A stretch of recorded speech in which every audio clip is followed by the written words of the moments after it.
Ukraine needs the Gripen, and it needs it yesterday.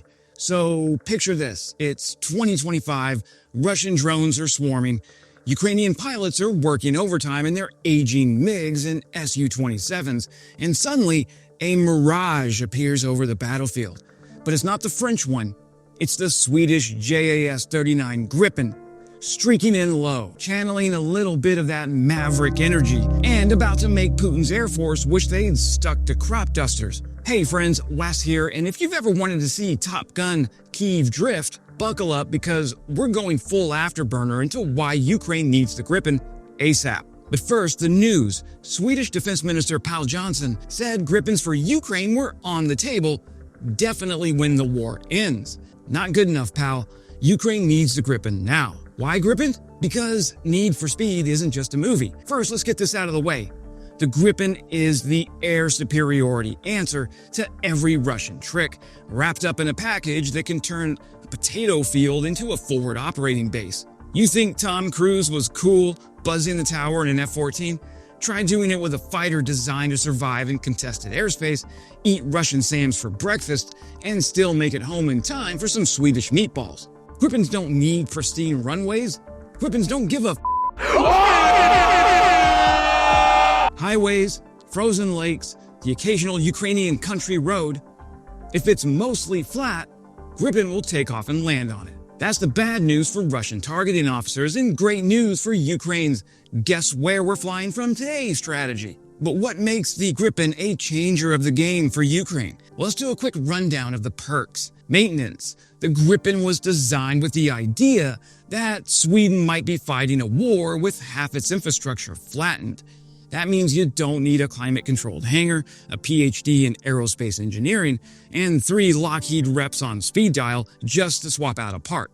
A field crew armed with a ruggedized laptop and a socket wrench can service this jet and get it back in the fight. It's the IKEA of fighter jets. Some assembly required, sure, but you don't need to wait 6 months for parts that only arrived after a Lockheed-approved priest blesses them. For Ukraine, which already operates like a guerrilla air force on the run, this simplicity-first approach is exactly what survival looks like. And then there's the cost per flight hours. Flying Gripen isn't like flying the F-16, which gulps dollars like a frat kid at a keg stand. Gripen runs on what I'd call vodka money. Cheap, effective, and designed for a country that has to stretch every defense krona. In raw numbers, Gripen's flight hour cost is often less than half of an F-16's. For Ukraine, which is burning through resources faster than Russia's burning through poorly trained conscripts, that's a massive perk. Cheaper flight hours means more sorties, more training, and more operational flexibility. Then there's the networked warfare. If the F-16 is a capable soloist, the Gripen is a rock band with the perfect Wi-Fi. This jet was the first operational fighter to actually use NATO's Link 16 data link in combat. It doesn't just fly blind, it sees what its wingman sees, what the AWACS sees, what the Patriot battery sees, and yes, what the Russians are foolish enough to light up with radar. Gripen turns air combat into one giant Find My iPhone session, except instead of lost iPads, you're finding Su-34s that desperately wish they'd stayed home. In the Ukrainian battle space, where rapid coordination of drones, SAMs, and manned jets is the difference between life and death, that kind of connectivity is priceless. Then there's survivability. This isn't some glass cannon experiment that works great in a PowerPoint presentation but folds under pressure. The Swedes designed Gripen with the explicit assumption that its home bases would be bombed to rubble on day one. High-tempo operations from highways, dispersed logistics, rapid turnarounds are in the aircraft's DNA. In other words, it's an aircraft built to keep flying while the enemy is actively trying to kill your entire support structure. Sound familiar, Ukraine? Gripen isn't about prestige, it's about staying in the fight when the odds are stacked against you. That makes it less of a luxury and more of a necessity. And then there's the munitions buffet. All you can stand for $2. Or all you can eat. What does Gripen bring to the table? Well, here's where things get spicy, Maverick. If Ukraine can get its hands on the Gripen C/D model, or even, dare to dream, the E model, This is a flying all-you-can-eat weapons buffet, and it comes with options that would make any Russian pilot suddenly remember a dentist appointment back in Moscow. First, the Meteor. This is the beyond visual range air-to-air missile that turns Russia's much-hyped Su-35s into clay pigeons. We're talking a ramjet-powered killer with an engagement range north of 100 kilometers. The beauty of the Meteor is energy management. Unlike traditional missiles that start fast and coast in like a drunk uncle after Thanksgiving, the Meteor keeps pushing all the way to impact. It's essentially a guided sledgehammer, and when you absolutely positively have to shoot down everything in the sky, you don't reach for a Soviet relic, you reach for this. And then there's the Iris-T air-to-air missile. Dogfighting?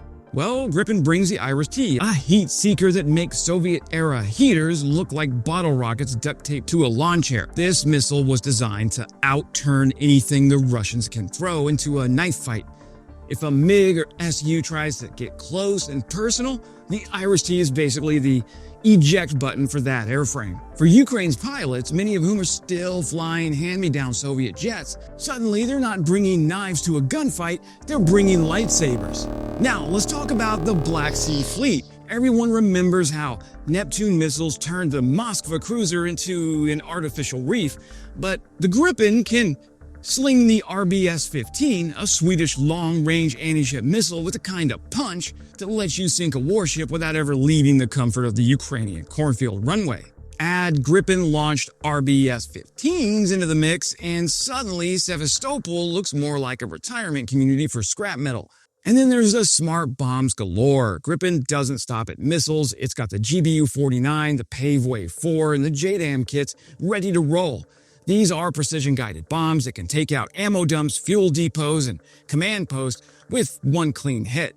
For Russian logistics officers, it's a kind of nightmare fuel that makes you reconsider your career choices. Ukraine has already shown it knows how to make a small supply hit count. Now, imagine giving them the precision tools to carve up Russia's rear areas with surgical efficiency. But Wes, what about the F-16s? Okay, F-16s are great, don't get me wrong. They're a major upgrade for Ukraine and they look good doing it. But the Gripen is tailor-made for the kind of survivalist dispersed ops that define modern Ukrainian air power.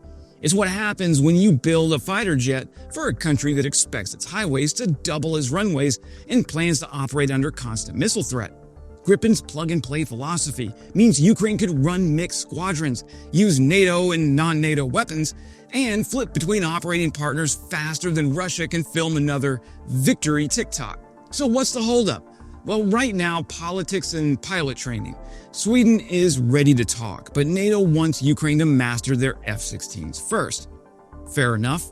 But as soon as the ink is dry on any post-war deal, every minute Ukraine doesn't have Gripens is a minute wasted.